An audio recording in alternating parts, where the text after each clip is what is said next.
news from the NFL world. The Bengals are giving Trey Hendrickson permission to seek a trade. So I don't know what's going on in Cincinnati. Here's Trey's numbers the last 2 years. Led the NFL in sacks with 17.5 and had 92 pressures, but that Bengals defense wasn't very good. Nick, your reaction? Yeah, I mean, I'm surprised you're surprised. You say you don't know what's going on in Cincinnati. They're still Cincinnati Bengals, right? I mean, they're not going to pay a guy with a year left on his contract that's not Joe Burrow. And they're certainly not going to, rip up a deal or give him big money. And I think I hesitate to blame Duke Tobin, who's the GM, because I don't know how tied his hands are. If he has free reign, like, hey, spend money however you see fit, and he's prioritizing going all in on offense over addressing the defense, I think that's a mistake. But if he's being told, we're not giving Higgins or Hendrickson an extension, then I understand him being like, well, at least I can franchise tag T and keep him for one more year. But yeah, I think that this is why people warn Joe Burrow about going there. I know people don't like me saying it because they had that instant success, but you can't win this way when you see the teams who are actually winning, what they spend and what they'll do to keep their players. This is, I imagine, frustrating because when you look at the problems they had, it's pretty obvious where the main one was.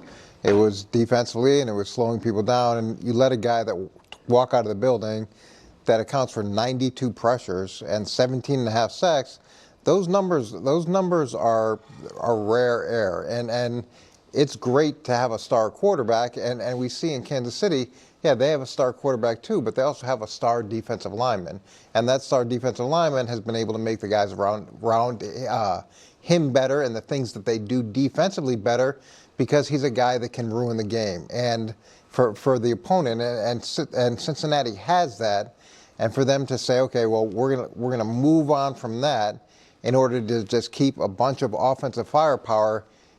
I get you want to help the quarterback and you want to make that as successful as possible, but unfortunately there are 3 phases of football, and you need to be at least They'll adequate. spend on special teams, coach. Well, yeah, I don't even know if that's happening, but.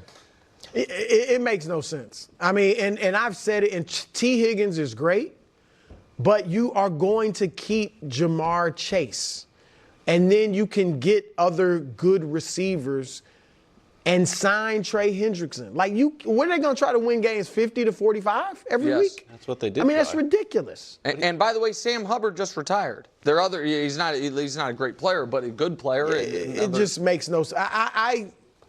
I get bringing back Jamar, but you got to trade T, and you should sign Trey Hendrickson and build up your defense. Is there any argument that, like, you know what, Trey is so good, I'd rather take maybe 2 B-level players rather than 1 A-plus player?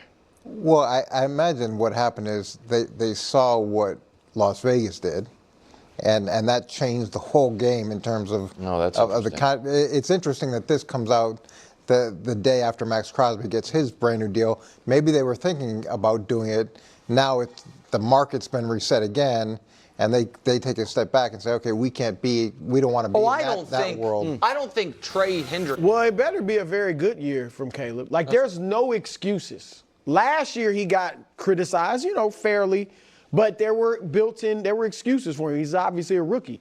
But now rookies are coming in, not all of them, but coming in and playing well. C.J. Stroud, of course, a couple years ago. Jaden Daniels this year. Bo Nix this year. And he's got, assuming, they got Jonah Jackson, so him and Thuney, assuming the offensive line is fine, you got the brilliant mind, we think, offensively. Ben Johnson now is your head coach. You still got the 3 great receivers, or very good receivers. Well, Keenan's a free agent. But Rome, Adunze, and DJ Moore, just those enough. 2 are very good. Agreed. DeAndre Swift, the defense started the season well, and when they were in the hunt for a while, the defense was playing well. So Caleb, and again, look, we've seen Sam Darnold and Geno Smith, and I'm not saying it's automatic that if he doesn't play well this year, he's a bust. But I'm saying there's really no excuse for him to not go out and play well. He might. But I'm just saying guys can turn it around. Right, like Darnold, but it can still be a bust. If Darnold goes on to have a pretty good career, then he's a bust you wouldn't that call turned him it a around. bust. Yeah. So He's got to get it done, and there's no excuses. When you look at the season, it was so bad statistically, and it was so bad in terms of what the expectations were. And I thought they were, like Nick, I didn't think they were going to be as good as what Nick thought, but I thought they were going to be very good with the weapons that they had, the money that they had put into the team, the resources, and Caleb's potential. And then to come out, they were 32nd in the league in rushing. I think they were 31 in points, 27th in passing. And when you look at Caleb, his numbers aren't horrible, touchdowns to interceptions, quarterback rating, all those things. But it's the bar is set so low based off of last year's performance. What's considered an exceptional season? Is it just growth by him, or do they have to be competing to win the division? Like there's a different bar. They probably have to have team success. Well, they set the bar so low, and his bar is now here versus expectations that some growth would be considered an exceptional season.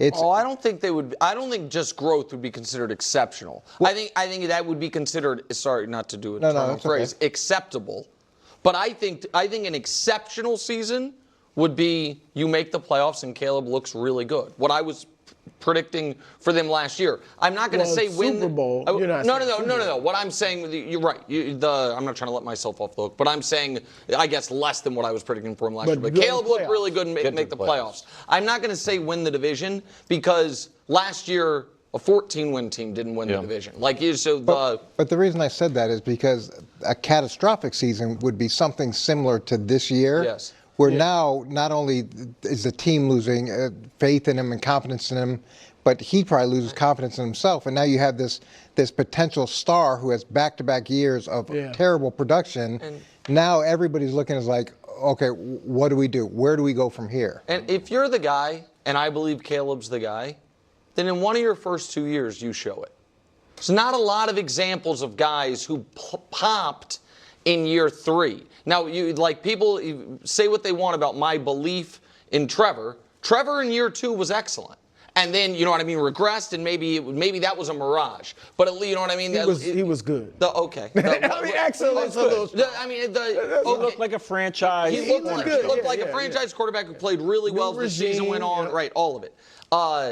There's not a lot of examples of guys who, in modern NFL, who were really bad year 1 and 2. Baker was kind of the opposite. Yeah, Baker was really good for a rookie, set the rookie touchdown pass record, and then was bad in year 2 and then came back up in year 3. It's a massive year for Caleb.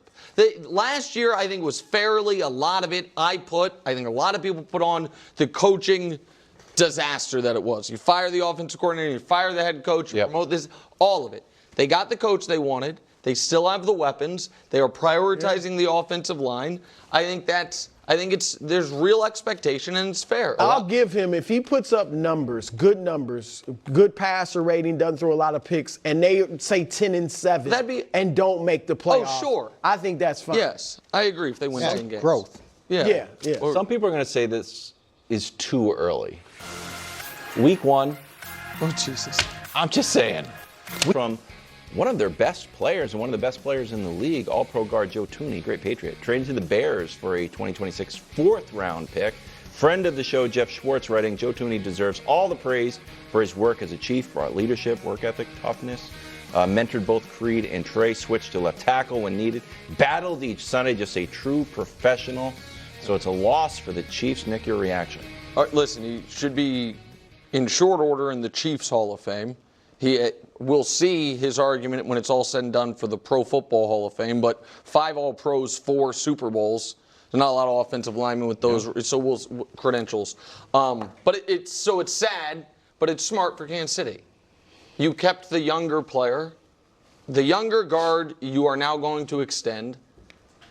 Coach is going to laugh at me. I have no inside information. But I think that Brew might be sad with one of the Chiefs' potential offensive lineman acquisitions because I think they're going to go after Ronnie Stanley to play left tackle. And the kid they drafted in the second round last year as a tackle or guard, Kingsley Suamataia, is going to play left guard. And you have to, when you are drafting 29, 30, 31, or 32 every year, you've got to play your high draft picks. And that's what they're going to do. And so this is how the Patriots stayed the Patriots when guys got older, even if they still had good football left in them.